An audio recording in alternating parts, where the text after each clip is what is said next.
આ તો તમે જે કરો છો સાચું છે ને સારું છે એટલે તમે કરતા હશો, પણ દાખલો છો કોઈની નાત જાત ઉપર કે કોઈના ઉપર લેહો નહીં. આ તો ખાલી સમજવા આલો, સમજવા તમને.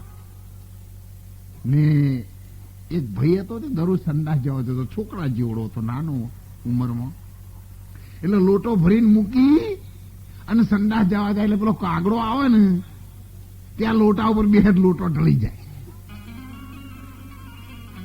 હવે એની માને કે બા કે હવે રોજ કે કાગડો મને ઠગી જાય છે, જેમ એટલે કે લોટો ઢોળી નાખે છે. હવે શું કરું, પણ કે તું હું કામ મેળવું છું, પણ એને બુદ્ધિ દોડાવી. હો, રોજ બુદ્ધિ દોડાવે.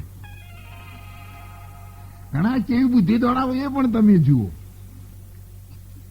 એક ભાઈ દરરોજ પેલો બળધ્યો પાવા જાય તળાવમાં, ત્યાં નેચે બળદ પોણી નમીને પીવો ને એટલે શેકડા સરસ આમ ગોળીમાં પડેલા.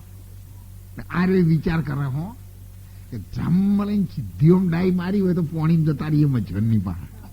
શેકડા હું હલા આવું 6 મહિના સુધી હોય ને વિચાર્યું. એક વખત થોડો બળધ્યો આખો થયો અને મને આમ કરીને આમ ડાઈ લગાવી શેકડા ભરાઈ ગયો. માપ વગરનું દવાતું છે. આ તો અડધામાં ને બળધ્યો આમ કરે, અડધો ના બળધ્યો થોડી ગોમમાં આવે કે મૂર્ખા ભરાયો લગીને વિચારું તું કે આવું કોમ થાય. અરે કે 6 મહિનાથી વિચારતો હતો. પણ આ ભરાઈ રહેવાનું 6 મહિનાથી વિચારવાનું નથી કીધું સમતો એ. એટલે આ ભાઈએ લોટો મૂકી સંડાસ જવા જાય, દરરોજ કાગડો ઢોળી નાખે. કેતા આજ કાગડાની વાત આજ એને ઠગી નાખો છે. આ જો એટલે ત્યારથી પાણીનો ઉપયોગ કઈ નાખ્યો.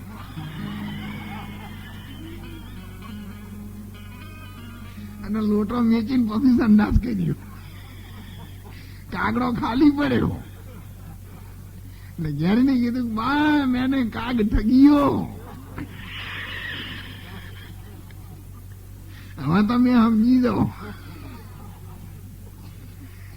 એટલે આવું ના થાય એના માટે આ માણસનો જન્મ આપણને મળ્યો છે. તમારે જેમ ઉપયોગ કરવો એમ કરજો. વેપાર કરો તો વેપાર કરજો, લોકોને ઠગવા હોય તો ઠગજો, ચોરી કરજો, લોકોને મારજો, ભજવાડ કરજો, તમારા પાડોશીઓથી રોજ દાડો ગઈને ઈર્ષ્યા કરજો.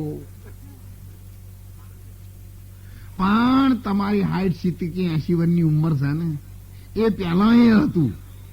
તમે છો તોય છે અને તમે જશો તોય.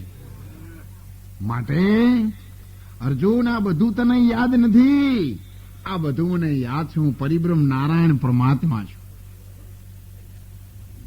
એટલે કેટલાય જન્મોના ગોથો ખાતો ખાતો ખાતો આ જીવ એને માણસનો જન્મ મળે છે. અને માણસ જન્મ